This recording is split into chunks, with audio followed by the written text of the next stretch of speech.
ночь была, наверное, самая жесткая. Много городов у нас в России.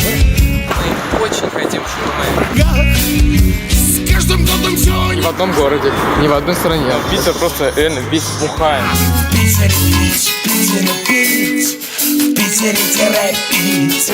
Мы просто случайно его нашли. Пить, в Питере пить. Все-таки они на тебя насрали.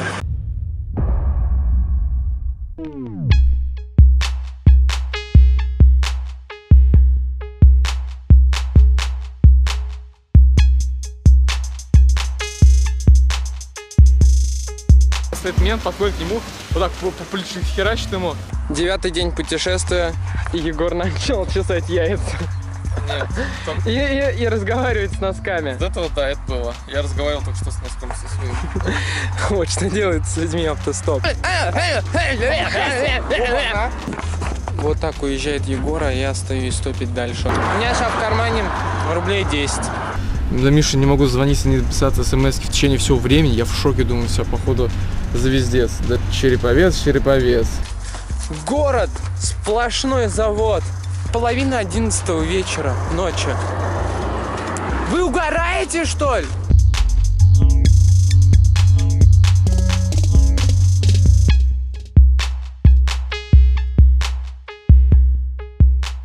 Уезжаем из Санкт-Петербурга. Вот идет Миша, а вот иду я. Это утро, чуть больше 5 часов утра. Направляемся к следующей станции, чтобы подождать, пока откроется метро, и доехать до Меги, до Вдебенко, и там уже идти на трассу, грубо говоря. Вот, надеемся, что сегодня приедем хоть куда-нибудь типа Владимира или вроде таких городов, потому что уезжать нужно как можно дальше. Здесь очень сложно просто как-то заезжать не через Москву или через Тверь, чего нам не нужно. Есть дорога, которая ведет до Череповца и всяких Ярославлей. Мы закупились ролтонами, у нас их довольно много штук. Вон, вода сзади бултыхается из-под крана. Самое вкусное. Печенье. Еще банка фасоли с томатным соусом. Я не особо выспался.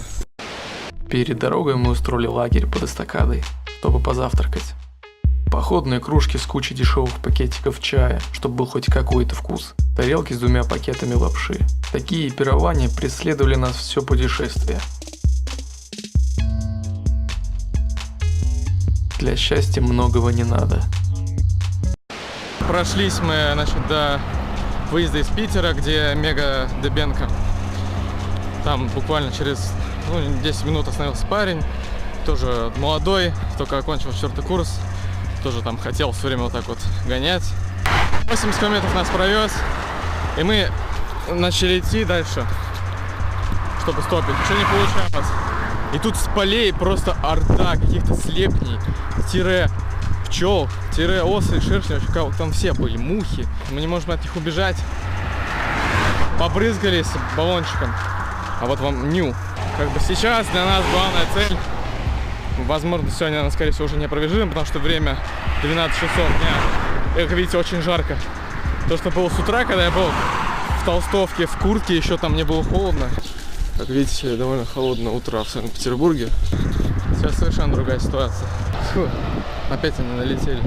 Пока вот такая цель, которую мы больше всего сейчас вот, это до Вологды доехать, до Владимира доехать. Он как бы будет параллельно Москве. Вологда вообще, кстати говоря, я единственное, что нашел в интернете, то есть я записывал в тетрадку города, которые мы посещаем, и типа что там можно посмотреть заранее. И как выехать на выезд из города. И в Вологде, если что нашел, у меня написано в тетрадке, да, статуя писающей собаки и какая-то дверь. Конечно, там есть церкви, там все такое. Либо если у вас что-то есть в Вологжане, то просто об этом никто не знает. Тоже не наших проблем. Потом решили поесть, зашли в кафешку, которая рядом называлась кафе Бродяга. Мы думаем, говорящее имя как раз про нас, зашли и реально поели, двое человек мы поели на 100 рублей. Мы стояли в итоге в общее время 4 часа, мы стопили, у нас ничего не получалось. Решение было принято Мишей, что надо разделиться, потому что не берут нас, в общем, двоих. И всех опросили на стоянке, кое-как. Потом я нашел водителя фуры, такого прям чисто водила, дальнобойщик.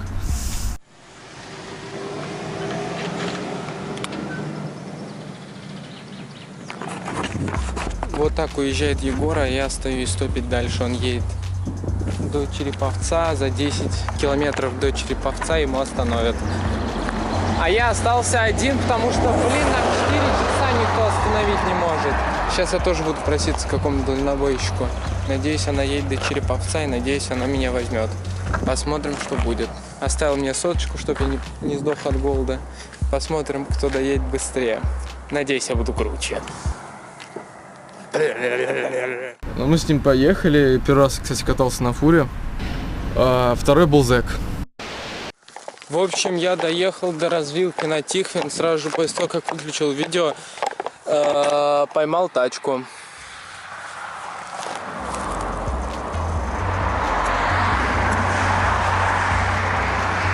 Вот сейчас я буду его догонять. Он примерно 10 минут назад проехал это место, но он едет на фуре, а я ехал быстро на машине. Тут охереть какие виды. Сейчас вам покажу. Просто посмотрите, какой сосновый бор. Скинул Егору координаты. Надеюсь, он сможет со своего древнего телефона посмотреть, где это находится. Ну что, продолжаем стопить.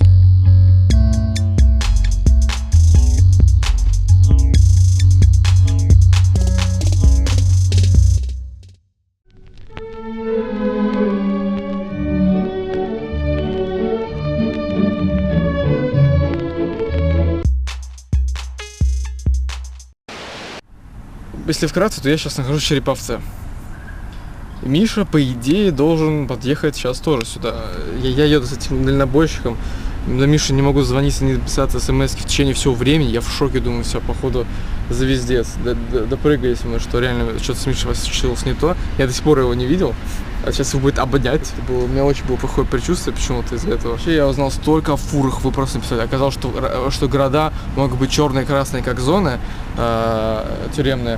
То есть это означает, что где-то в фуре ты можешь спокойно встать в городе, и тебя никто не тронет, например, красная зона, где менты руководят, а где-то черная, где бандиты промышляют, там тебе спокойно поспать нельзя. Здравствуйте всем, товарищи. В общем, я доехал до Череповца. Это писец. Слов у меня только мат. Город, сплошной завод. Отсюда, блин, не видно. Но просто смог черный от этого завода над всем городом. Я еду и вижу просто нереально. В Череповецке какой-то, я так понял, Северсталь завод издалека. Это я в жизни таких больших промзон реально не видел. Это выглядело очень странно, я офигел. А потом увидел облако, которое просто над всем городом витает. Оказалось, что зимой тут реально на снегу прям лежат черные ошметки. Вот это вот смог над городом, это с одной стороны очень дерьмово, но с другой стороны, это так красиво выглядит, вы не представляете, это... Я в шоке, как здесь вообще люди живут. Оно настолько темное, настолько простирается просто по всему. А мне идти 3 километра пешком, а потом на автобусе.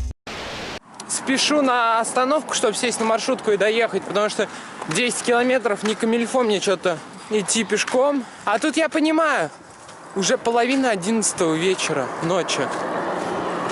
Вы угораете, что ли? Чё? На улице день.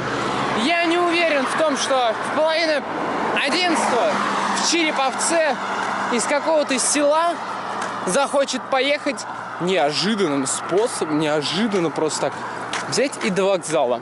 А на таксос денег нет. Поэтому пока. Повезло. Мрачный город. Очень мрачный. Стоп. Вы, наверное, думаете, что Миша сейчас делает что-нибудь типа такого.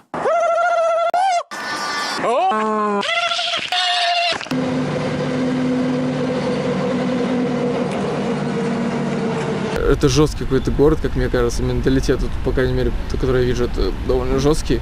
Чисто как в детстве вот все осталось, нулевые года, никто ничего не менял.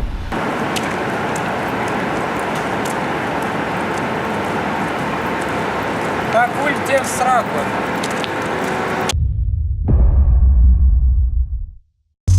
Думать об этом приятнее и легче, чем о Череповце вечерами.